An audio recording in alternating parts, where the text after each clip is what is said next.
Assalamualaikum warahmatullahi wabarakatuh. Nama saya Anissa Dayani Solihatun, NIM 20171211057. Baiklah, saya akan mempresentasikan hasil artikel saya yang berjudul Melatih Kemampuan Penalaran Matematis Siswa SMP melalui Pendekatan Pendidikan Matematika Realistik Indonesia atau PMRI pada materi Bangun Ruang Sisi Datar. Yang pertama yaitu pendahuluan.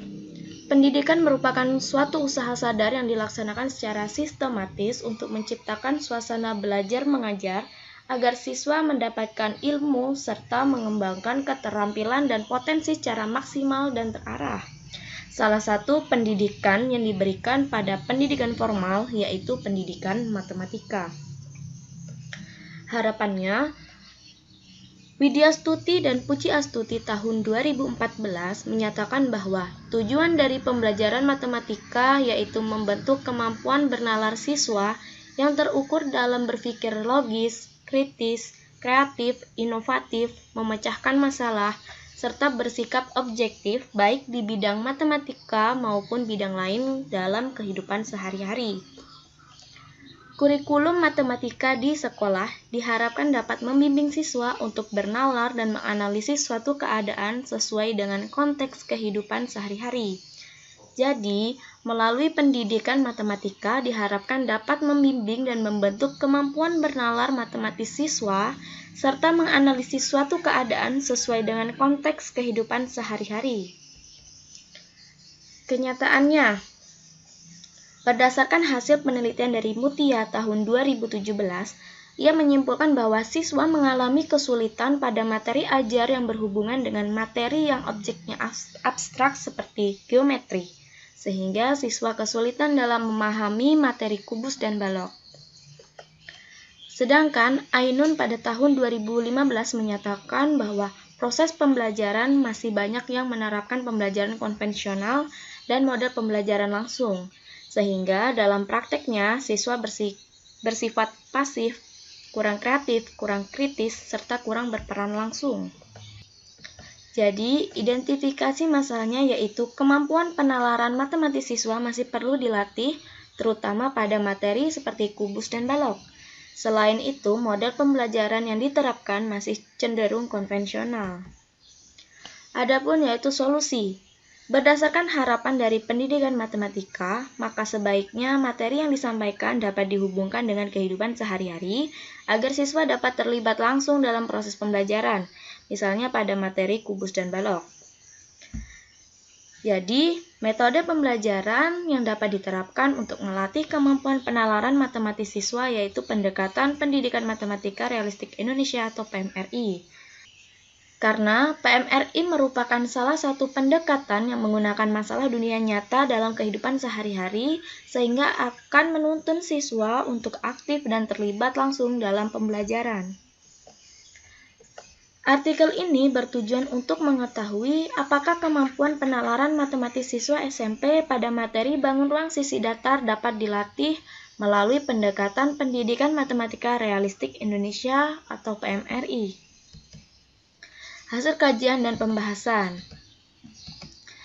PMRI adalah pendekatan pembelajaran yang menggunakan masalah dunia nyata, dapat dibayangkan, serta melibatkan siswa untuk terlibat langsung dan aktif dalam menemukan konsep matematika.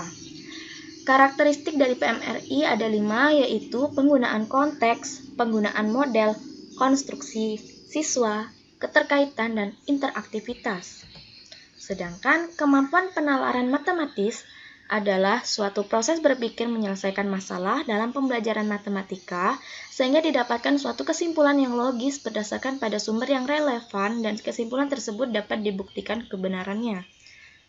Sedangkan indikator dari kemampuan penalaran matematis adalah menyajikan pernyataan matematika secara lisan, tertulis, atau gambar, mengajukan dugaan, melakukan manipulasi matematika, menyusun bukti dan memberikan alasan, menemukan pola atau sifat dari gejala matematis, dan menarik kesimpulan.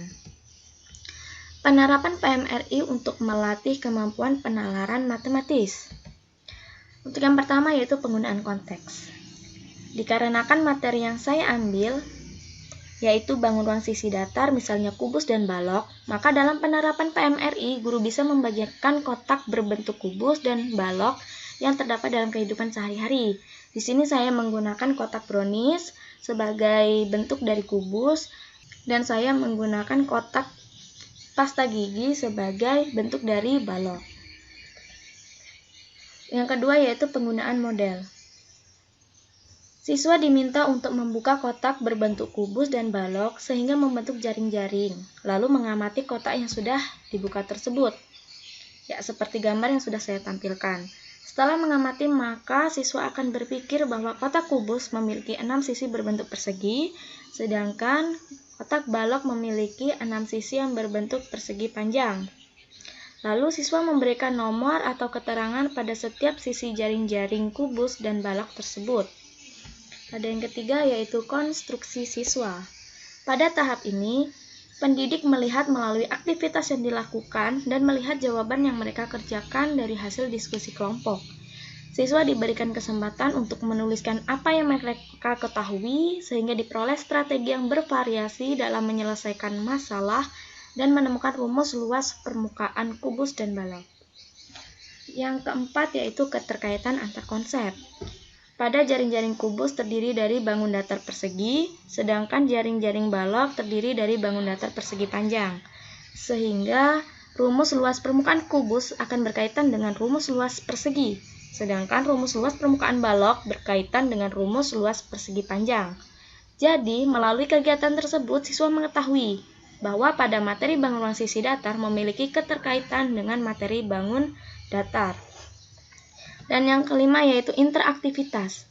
Setelah seluruh kelompok selesai mengerjakan LKPD, guru meminta salah satu perwakilan dari kelompok untuk mempresentasikan hasil pekerjaan mereka di depan kelas dan siswa lain menanggapi. Siswa saling bertukar pikiran dan guru bertindak sebagai fasilitator, dan di akhir kegiatan guru memberikan penguatan pada siswa mengenai tanggapan yang diberikan dan mengenai hasil diskusi yang telah disampaikan. Jadi, melalui kegiatan pembelajaran seperti itu, di mana sintaks pembelajaran mengikuti karakteristik pendekatan PMRI, maka akan mengasah dan meningkatkan kemampuan penalaran matematis siswa melalui soal-soal dan permasalahan pada materi luas permukaan kubus dan balok yang diberikan. Hal tersebut sejalan dengan hasil penelitian dari Wahyudi tahun 2017, yang menyimpulkan bahwa siswa mengalami peningkatan kemampuan penalaran matematis setelah dilaksanakan pembelajaran menggunakan pendekatan pendidikan matematika realistik Indonesia atau PMRI. Selain itu, terdapat juga penelitian dari Ulia dan Agustiarini tahun 2020 yang menyimpulkan bahwa pendekatan pendidikan matematika realistik Indonesia atau PMRI berpengaruh terhadap kemampuan penalaran matematika pada materi bangun ruang. Jadi kesimpulan dari artikel yang telah saya buat yaitu, berdasarkan pembahasan yang telah dikemukakan di atas, dapat disimpulkan bahwa melalui pendekatan pendidikan matematika realistik Indonesia atau PMRI dapat melatih kemampuan penalaran matematis siswa SMP pada materi bangun ruang sisi datar, di mana dalam penerapannya harus memperhatikan karakteristik dari PMRI serta indikator dari kemampuan penalaran matematis itu sendiri. Sekian presentasi dari saya. Wassalamualaikum warahmatullahi wabarakatuh.